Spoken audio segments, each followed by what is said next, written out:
When I started working in cybersecurity, one phrase kept showing up everywhere. It was mentioned in almost every job description I looked at. I even tried reading the NIST Zero Trust Architecture Guide, but let's be honest, I'm not trying to become a buzzword warrior. I care about practical solutions, not buzzwords. The idea sounds simple, right? Never trust, always verify. But here's the real question. How do you actually apply that in real systems? As you probably know by now, if you watched my other videos, I like to build stuff, specifically in Rust. So I wanted to deepen my understanding of Zero Trust, certificate management, and sharpen my AWS skills at the same time. So I figured, why not build an mTLS sidecar proxy and deploy it to AWS? For anyone new to TLS, it's the protocol that secures communication on the internet. It encrypts traffic and requires the server to prove who it is. The server proves its identity using a certificate signed by a trusted authority. mTLS, which stands for Mutual TLS, is the same thing, except now the client also needs to prove its identity.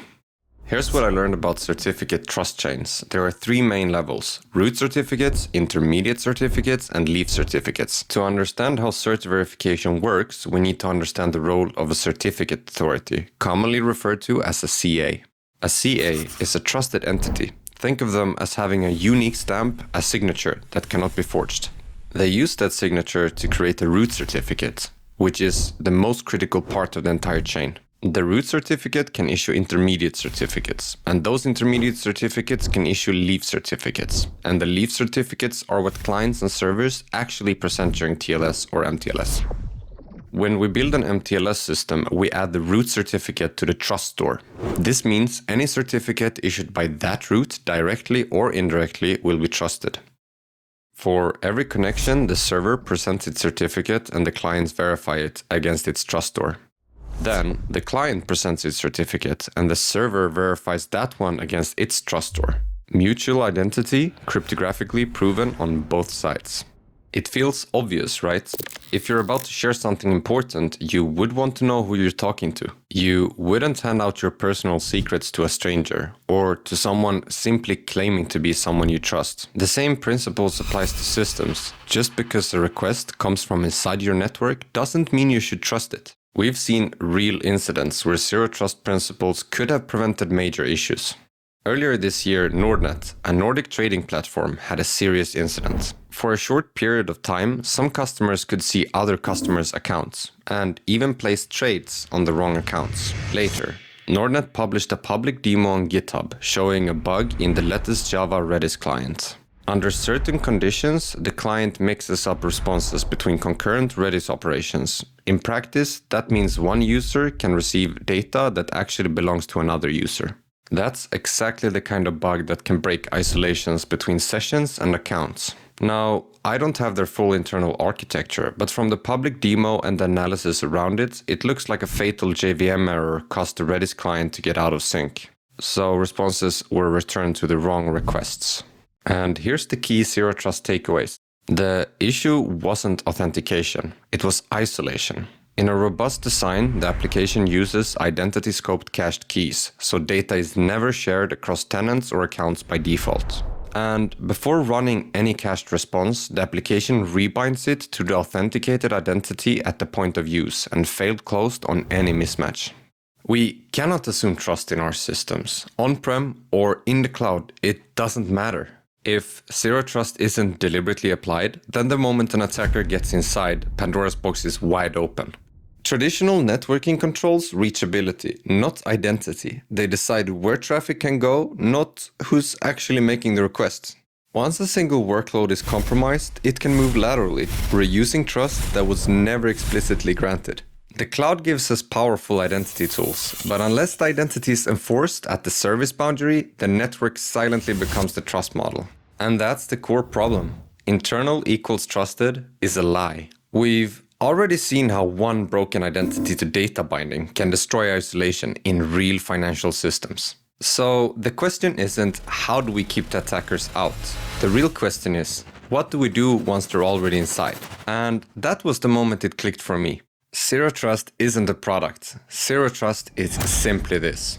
Every identity must be explicitly verified whenever trust is required. And once I understood that, I realized there isn't one way to apply zero trust. There's an entire toolbox of solutions we can use, each solving a different part of the identity problem.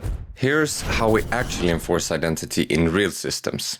mTLS gives cryptographic proof of which server is calling. Both sides authenticate before any data flows. This prevents unauthorized lateral movements between services. Even with mTLS protecting services, we still need to know which user initiated the request. Signed, time-limited tokens provide verifiable user identity and claims.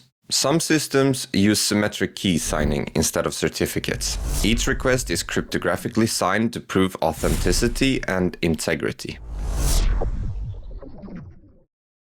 Gateways, sidecars, and proxies enforce identity-based rules. They decide, allow, or deny at every service boundary.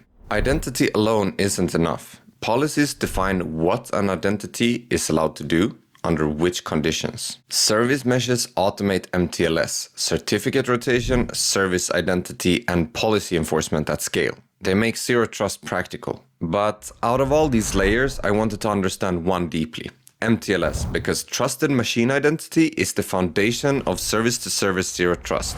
So I built my own mTLS sidecar proxy and I deployed it to AWS.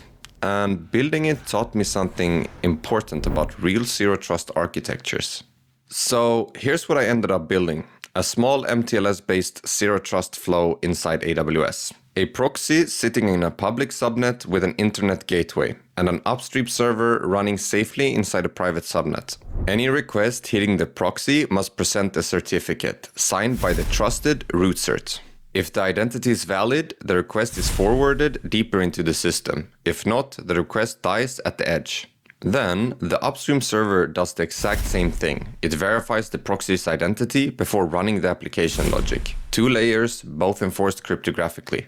In a real system, this pattern is perfect. When you expose an API to an external partner and need to guarantee it's actually them calling, not someone pretending to be them.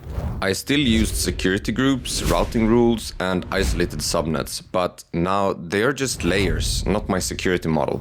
This isn't a production-ready architecture, but it demonstrates one thing clearly. Zero trust becomes practical the moment you stop trusting the network and start verifying identity.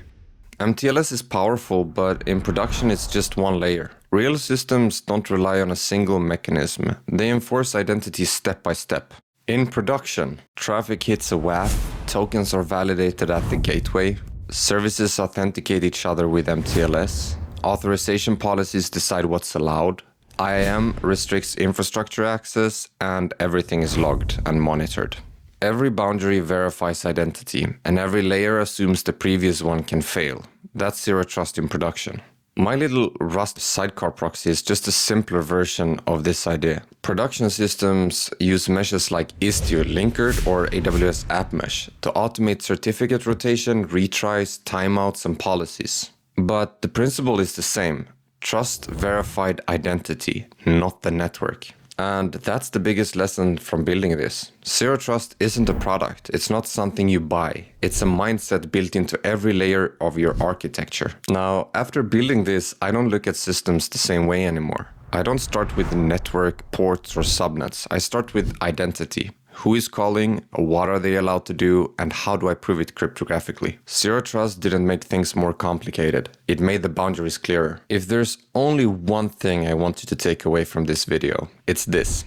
Never trust the network, always verify identity. That's the foundation of modern, secure architectures. I started this journey surrounded by buzzwords, but I'm ending it with something real. A practical understanding of how zero trust works in systems we build.